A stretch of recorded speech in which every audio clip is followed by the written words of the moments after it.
but Yeah. the experience of a client or a stakeholder or a colleague having interacted with you will stay with them for life.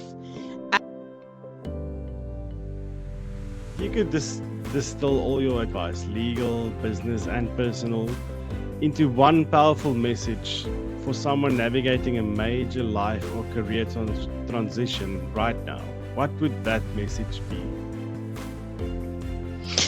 I think I need to draw from people that are much more established and smarter than I am, and say that if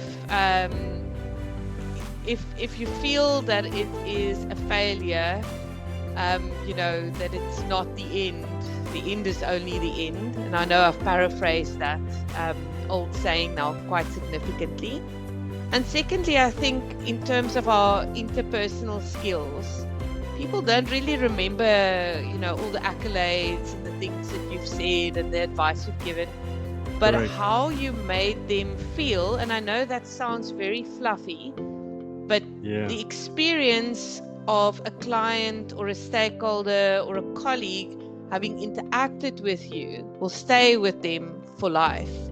And I think if we miss that words, tomorrow, 6 months from now, you and I are not going to remember every last comma and full stop of our discussion today, but how we experienced this time together will stay with us.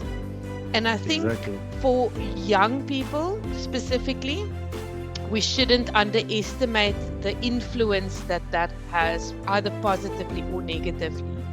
Unfortunately, the guys in the culinary space always say you're only as good as your last plate. Well, we are only as good as our last interaction, right? And Correct. Yes, we have our off days, but I think just realizing that our actions and the way in which we show up in scenarios actually has a legacy impact to it. I think that is quite powerful. And I think if we remember that, we will exit situations that we believe to be the right thing to do in a much more professional and a dignified way.